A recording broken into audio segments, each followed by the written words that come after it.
Je me suis mis à part. Et puis, normalement, ce soir, je devais faire de l'évangélisation. Mais comme je vois que nous sommes tous des chrétiens, c'est vrai que je suis de la première année. Et puis, le message a changé, puis Dieu veut ainsi. Amen. Et puis, je pense que ça vient du Seigneur. Merci Seigneur. Et pour cela, j'ai besoin de Dieu. Sans lui, je ne peux rien faire. Oui, j'aimerais demander à Pécos qui puisse nous présenter. Il y a Nayan aussi qui puisse prier pour moi. Seigneur. Oui, Sauveur éternel, je te rends gloire et grâce. Merci pour ta présence, Seigneur. Oui, Dieu, tu te plais dans la simplicité. Fils de Dieu, toi, Seigneur, ton intelligence, Seigneur. Toi, la pensée que tu as mise sur son cœur. Oui, Seigneur, qu'il puisse t'apporter librement, Seigneur. Que l'homme se fasse, mais que le Saint-Esprit prend toute ta place, Seigneur. Seigneur, tu sais comment perler au cœur. Parce que tu as les paroles de la vie. La gloire revient qu'à toi, Seigneur. La gloire revient à toi. Merci, Jésus. Amen. Seigneur, mon âme, tu bénis ce soir, Père éternel. Oui, Dieu. Tu écoutes tes enfants ce soir, Père éternel. Nous voulons t'écouter, Père éternel. Parce que tu le mets, tu es là ce soir. Alors Seigneur, je te mets ton messager, ton serviteur, Père éternel, qui t'a choisi ce soir, Père éternel. Parle-lui dans ton cœur ce message, tu veux nous donner, Jésus. À nous faire comprendre ta bonne parole. Parce que tu le mets, Gloire à Dieu. À qui qu'on peut compter, Père éternel. Et à toi, il y a toute la gloire, mon Sauveur. Amen. Amen. Alléluia. Merci Seigneur. Je ne sais pas combien de temps je vais prêcher. Mais je Dieu. vais dire ce que le Seigneur a mis sur mon cœur. Amen. Et le thème ce soir, c'est de garder ce que tu as reçu. Garder ce que Dieu t'a donné. Amen. Vous savez, ce que Dieu nous a donné, ce sont des richesses spirituelles. Amen. Ce sont des bénédictions. Alléluia. On va faire une lecture dans Genèse chapitre 2 au verset 15. L'Éternel Dieu prit l'homme et le plaça dans un jardin. Il va le placer dans la présence de Dieu. Le jardin nous représente la présence de Dieu. Et puis le jour où Dieu t'a appelé, le jour où tu es devenu chrétien, le Seigneur, il t'a placé. Il t'a placé dans sa présence. Alléluia. Il l'a placé dans un jardin en Éden. Éden veut dire délice. Gloire à Dieu. Pour le cultiver et pour le garder. Et nous allons voir les deux mots cultiver et garder, ce qu'ils veulent dire. Alors nous sommes appelés, Seigneur, à cultiver ce que Dieu nous a donné et surtout à garder. Alléluia. Alors le mot cultiver veut dire travailler une terre pour la rendre plus fertile et pour l'améliorer. Et nous sommes appelés, Seigneur, à travailler. Nous sommes appelés à travailler dans l'œuvre de Dieu. Que nous soyons chrétiens ou serviteurs de Dieu, nous sommes tous au service du Seigneur. Alléluia. Et nous devons travailler pour pouvoir porter du fruit. Alléluia pour le Seigneur. Amen. Nous sommes appelés à travailler pour le rendre plus fertile. Le mot fertile veut dire qui produit beaucoup. Amen. Et nous sommes appelés à produire beaucoup. Béni soit Dieu, nous sommes appelés à produire du fruit. Béni soit le Seigneur, et pour nous améliorer dans la marche que Dieu nous a donnée. Gloire à Dieu. Le mot cultiver veut dire aussi en deux, prendre soin. Oui, prendre soin de ce que Dieu t'a donné. Je ne sais pas, moi pour ma part, cet été j'ai parti en mission, et puis le Seigneur m'a béni. Peut-être que tu es parti en mission cet été, et puis le Seigneur t'a béni.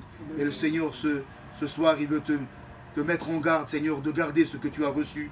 Peut-être dans la mission, dans la réunion, tu étais chez toi. Je ne sais pas où, mais le Seigneur, ce soir, il te met en garde. Pourquoi? Parce que nous avons un adversaire. Et l'adversaire, c'est l'ennemi de nos âmes. Et nous devons le combattre chaque jour.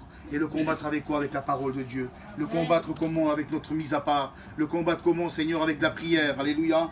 Voilà comment nous devons, Seigneur, prendre soin de ce que Dieu nous a donné. Alléluia. Le mot cultiver veut dire enlever. Oui, parfois, il y a des choses qui viennent et qui déplaisent à Dieu. Et ce soir, le Seigneur, il te demande d'enlever ce qui déplaît au Seigneur. Alléluia. Amen. Voilà ce que le mot cultiver veut dire aussi. Enlever ce qui déplaît à Dieu. Le mot cultiver veut dire aussi se perfectionner. Dans 2 Corinthiens 13, l'apôtre Paul va dire « Soyez dans la joie et perfectionnez-vous ».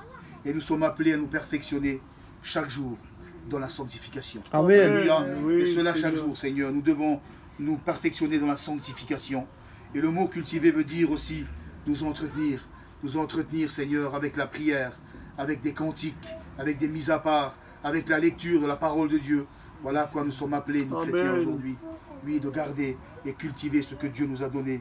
Dieu nous a placés, il nous a placés en sa présence. Et nous devons garder, nous garder en sa présence surtout, Seigneur. Alléluia. Et en 5, le mot cultiver veut dire conserver. Et le mot conserver veut dire maintenir en bon état, apporter le soin nécessaire pour empêcher qu'une chose ne se gâte ou ne dépérisse. Oui, Seigneur, nous sommes appelés à nous maintenir en bon état. Et le mot gâter veut dire mettre en mauvais état, abîmer, salir, tacher. Oui, Seigneur, ça c'est le rôle de l'ennemi. Il veut nous mettre en mauvais état. Il veut nous abîmer. Il veut nous salir. Il veut nous tacher. Il veut nous salir par notre témoignage. Il veut tacher notre robe que Dieu nous a donnée. Voilà le rôle de l'ennemi, lui. Ce qu'il veut faire de nous. Et le mot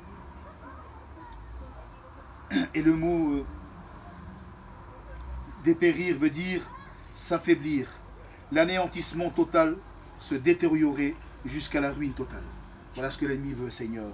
Il veut t'affaiblir, il veut t'anéantir, il veut te détériorer jusqu'à la ruine totale. Mais je bénis le Seigneur. Vous savez, le mot garder veut dire aussi 1. Surveiller, 2. Retenir, 3. Ne pas quitter. Et synonyme du mot garder, c'est d'être vigilant. Amen. Oui, Seigneur, vous savez pourquoi nous devons être vigilants? Parce que dans Matthieu 13, au verset 4, l'ennemi se présente comme un petit oiseau. Seigneur, il est rusé. Il vient et se présente comme un petit oiseau. Il vient et puis il veut enlever ce que Dieu t'a donné. Il veut enlever les richesses que Dieu t'a données, les richesses spirituelles que Dieu t'a données, les bénédictions que tu as reçues dans cet été, ou peut-être quand tu étais chez toi. L'ennemi, son rôle, il veut les enlever. Et lorsque alors il vient l'ennemi comme un petit oiseau, alors il enlève ce que Dieu a semé dans ton cœur. Et lorsqu'il enlève ce que Dieu a semé dans ton cœur, alors là, tu deviens charnel, Seigneur. Excuse-moi, c'est une mise en garde ce soir. Alors là, tu deviens charnel. Et puis là, dans 1 Pierre 5,8, il se présente comme le lion rugissant, cherchant qui se laissera dévorer. C'est pour cela, Seigneur, qu'il nous faut être vigilants, et veiller, et garder, et retenir, et ne pas quitter, Seigneur. Retenir ce que Dieu t'a donné, Seigneur. Alléluia. Dans Apocalypse 3,10, il nous dit cela. Parce que tu as gardé la parole de la persévérance en moi, je te garderai aussi à l'heure de la tentation. Amen. Merci, Au verset Seigneur. 11, je viens bientôt et retiens ce que tu as, afin que personne ne prenne ta couronne. Amen. Seigneur, ce sont des richesses que Dieu nous a données, et nous devons prendre soin et garder, et être vigilants. Vous savez, nous sommes appelés à combattre le bon combat de la foi. Oui, parce que le jour où nous avons accepté Jésus, nous sommes livrés à un combat. Dans Ephésiens 6, au verset 12, la Bible nous dit ça, car nous n'avons pas à lutter contre la chair et le sang. C'est-à-dire que nous n'avons pas à lutter contre nos frères, contre nos sœurs, contre ton mari, contre ta compagne, tes enfants. Mais nous avons à lutter contre les dominations, contre les autorités, contre les princes de ce monde de ténèbres, contre les esprits méchants dans les lieux célestes. Nous avons à combattre l'ennemi de nos âmes. Et cela chaque jour avec les armes que Dieu nous a données. Par Dieu. Béni soit Dieu. Dieu nous a donné des armes et nous devons nous les procurer. Oui, Seigneur. Vous savez, dans Matthieu 4, au verset 4, c'est Jésus qui va nous donner l'exemple. Vous savez, il va combattre Jésus, lui. Il ne va pas combattre autant que Dieu, mais il va combattre autant qu'homme. Et nous faisons la lecture dans Matthieu 4, au verset 4, Jésus répondit, il est écrit, voilà avec quoi, Seigneur, Jésus va prendre la victoire. L'homme ne vivra pas de pain seulement, mais de toute parole qui sort de la bouche de Dieu. Et vous savez, le diable, il ne va pas s'arrêter là. Il va continuer. Le diable le transporta dans la ville sainte, le plaça sur le haut du temple. Et lui dit, si tu es le Fils de Dieu, jette-toi en bas, car il est écrit, il donnera des ordres à ses anges à ton sujet. Ils te porteront sur les mains de peur que ton pied ne heurte contre une pierre. Jésus lui dit encore, il est aussi écrit, tu ne tenteras point le Seigneur ton Dieu. Le diable encore, il ne va pas laisser tranquille, Seigneur. Comme nous, Seigneur, ne nous laisse pas tranquille. Tous les jours, il est là, et puis il veut nous ranger. Mais nous, je bénis le Seigneur. Nous devons garder ce que Dieu nous a donné. Merci, Seigneur. Avoir cette mise à part avec le Seigneur, cette consécration.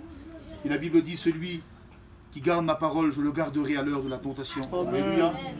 Puis le diable le transporta encore sur une autre montagne très élevée, lui montra tous les royaumes du monde et leur gloire, et lui dit, je te donnerai toutes ces choses si tu te prosternes et m'adores. Jésus lui répondit, retire-toi, Satan, car il est écrit, tu adoreras le Seigneur ton Dieu et tu le serviras lui seul. Oui, nous sommes appelés à servir que le Seigneur. Amen. Vous savez, un jour, nous avons dit non aux choses du monde et oui aux choses de Dieu. Alors, nous ne devons pas, Seigneur, être de ces enfants, Seigneur, à flottant. Un pied dans le monde et un pied pour le Seigneur. Le Seigneur nous veut tout entier. Il nous veut tout entier. Alléluia. Amen, amen. Gloire au Seigneur. Dans 2 Timothée 3, dans 2 Timothée 2, verset 3, l'apôtre Paul va dire à Timothée, souffre avec moi comme un bon soldat de Jésus-Christ. C'est vrai que parfois nous sommes appelés à souffrir. On passe des fois par des travers, par des déserts, par des épreuves. Mais le Seigneur est toujours là. Amen. Nous comptons sur la grâce du Seigneur. C'est dans les problèmes que le Seigneur, il est avec nous. Oui, Dieu, dans les problèmes, il Dieu, nous tu soutient. n'abandonnes pas tes Oui, enfants, Seigneur pardonne. Jésus-Christ, il nous porte dans ses mains. Béni soit Dieu. Au verset 4, il n'est pas de soldat qui s'embarrasse des affaires de la vie, s'il veut plaire à celui qui l'a enrôlé. Les affaires de la vie, comme je vous ai dit tout à l'heure, nous avons dit non. Nous avons dit oui à Jésus. Nous devons plaire à Jésus, mais pas plaire aux choses de ce monde. Nous devons plaire au Seigneur Jésus-Christ. Alléluia. Gloire à Dieu. Au verset 5, l'athlète n'est pas couronné s'il n'a pas combattu selon les règles. Et nous devons combattre comme Jésus l'a fait, selon les règles de la parole. Amen. Alléluia. Là, sur ces quelques paroles, je n'irai pas plus loin. Je n'ai pas la capacité. Mais le Seigneur, je sais que le Jésus, il a parlé à ton cœur. C'est une mise en garde ce soir que Dieu veut te donner. Alors, garde ce que Dieu t'a donné, ce que tu as reçu du Seigneur, et prends soin. Béni soit Dieu. On prie le Seigneur.